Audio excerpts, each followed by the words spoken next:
Alright, I wanted to do a little how-to video on how to install some DerJung or Gotoh UPTs onto an ukulele. Actually, uh, I actually installed these DerJungs and was able to put the Koaloa buttons onto those on my little Koaloa pineapple. And I've actually got another one here that I'm doing that to. I've actually already removed the stock Koaloa friction tuners, and now I need to make this hole bigger to fit the DerJung tuners. Let me just show you here for a second. Alright, DerJung tuners, you'll need a good little bit of reaming out to be able to fit these holes properly. This sounds extremely scary, but it's not, and you can do it without risk of hurting your ukulele if you'll make a few little, steps that I'm going to try to share with you. This is just the way I do it. I'm an old redneck, and I'm sure there's even better ways of doing this. I'm just sharing the way that I do it, and not saying it's the best way or anything like that. Proceed at your own risk. All right. First thing that we're going to do is we're going to tape up this headstock. Front and back, I want to put tape over those holes. Okay. The reason that I'm doing this is to keep from there being tear out around those holes where it actually splinters the wood and tears out the facing some, which is very possible if you are not careful and not doing it right. And one way to be careful and do it right is like this. I'm putting my tape, and I do it where I get one piece of tape that's long enough to do my front and my back. Mash it on there really nice. You can see where your buttons are, where your hole buttons are inside that tape. All right, and then I'm just gonna wrap it around here and get it on the back side. And you see I folded over some edges of my tape there on the ends. I always do that with masking tape. That just always gives you an easy place to be able to grab a hold of it and pull it off. But anyways, once you got your tape covering those holes, mash it on there really nice. Make sure it's really pressed onto the wood, really stuck to the wood, adhered to it very well, especially right around those holes. Really massage that tape in. You should be able to see the holes very well in your tape, in the indentions where you've really really pressed it in and really got the tape to stick to the wood surrounding the holes very well. Okay. All right, and now normally I'll just go ahead and even tape up, all four of them. Is usually what I do. Matter of fact, let's just go ahead and do that. Won't take but just a second. Just do it the way I always do it, so you can see that. All right, same thing on that front. I tape it up the exact same way I did the bottom. Said the front at the top. Alright, really massage that tape on there. Make sure it's stuck around those tuner holes very well.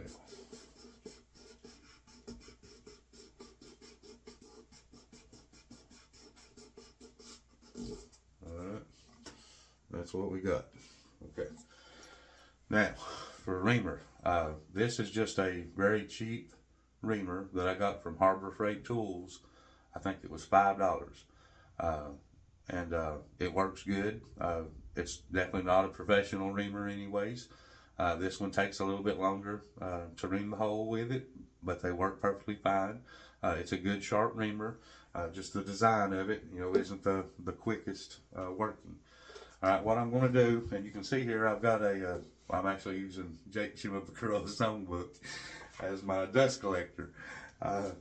I'm that way it will collect this mahogany dust that is falling onto it, and that way I can collect it up and put it in a little container.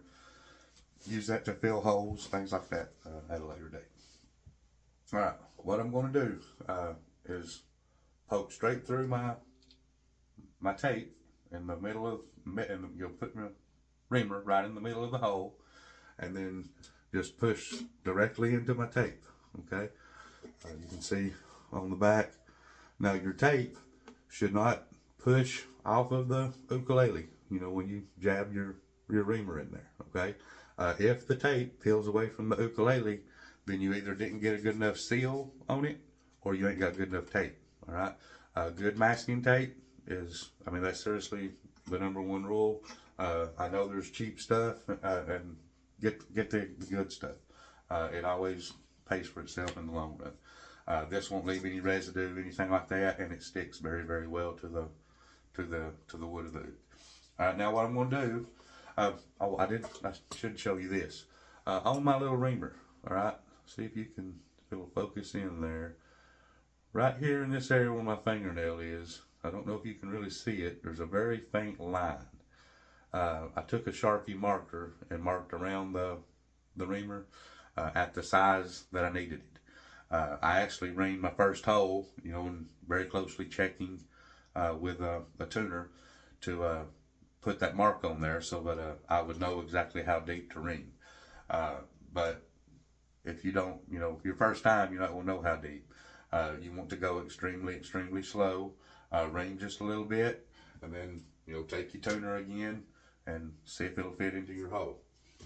Also, the reamer is not, you know, straight, flat. It's cone shaped. So you're going to have to go in from both sides of the hole, you know, in order to ream your hole, you know, evenly. You know, otherwise you'll have a, you know, giant, huge hole on one side and, you know, a smaller hole on the other side.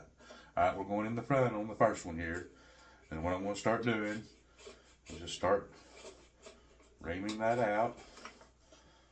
And this reamer I have to take out every little bit and tap it out to clean out the flutes in it. Some of the better, you know, real luthier reamers will clean themselves out as you're doing this. But I'm not trying to go all the way right yet. All I'm trying to do is get this started. You can see I'm getting a little bit of dust there.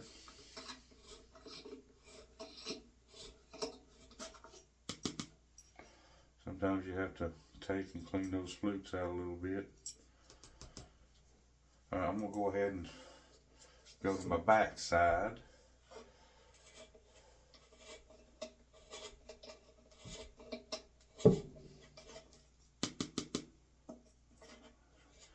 Alright.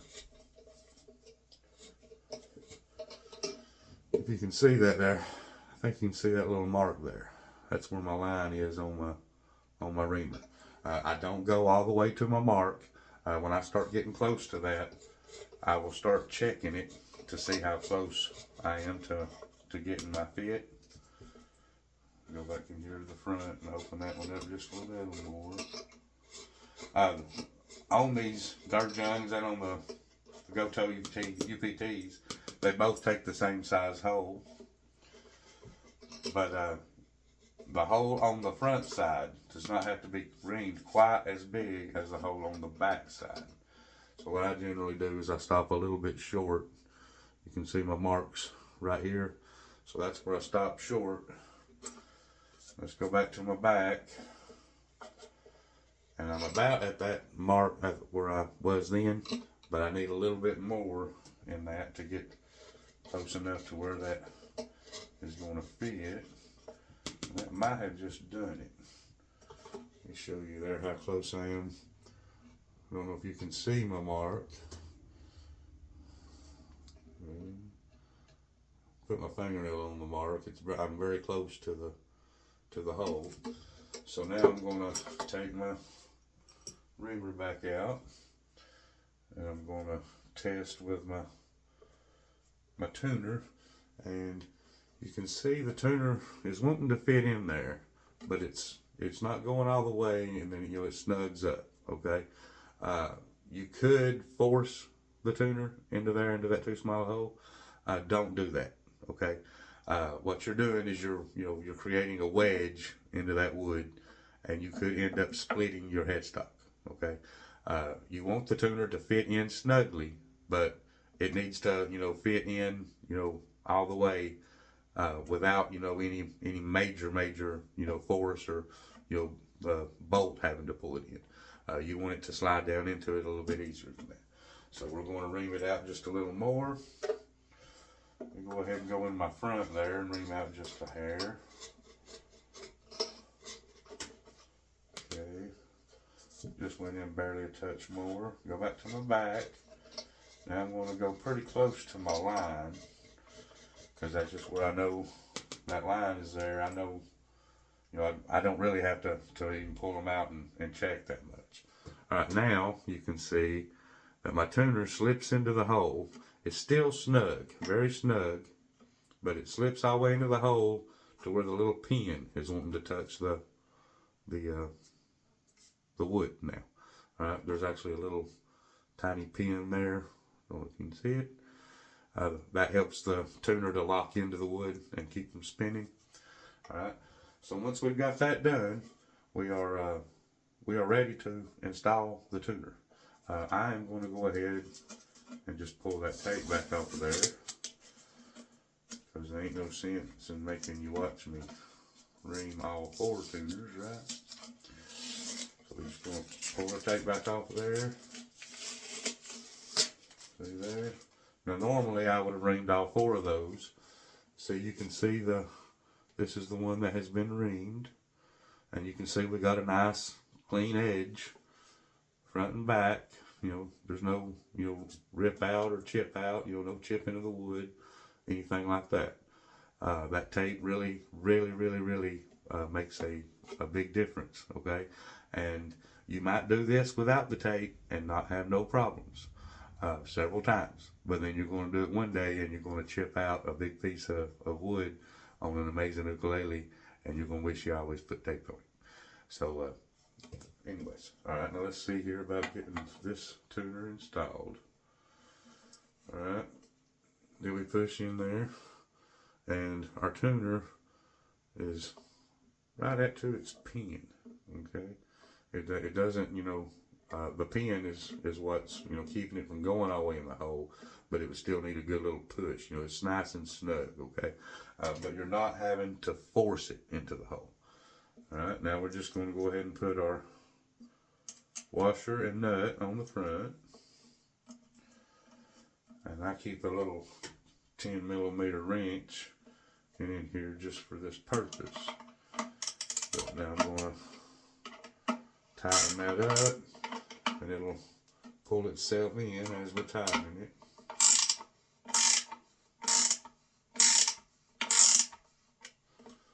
So I can see it.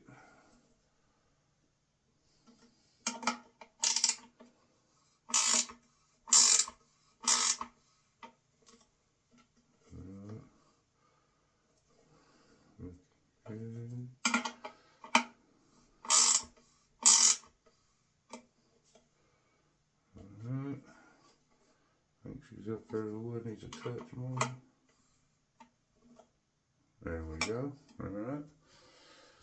And you just tighten it up. The little pin will sink into the headstock, and the body of the tuner.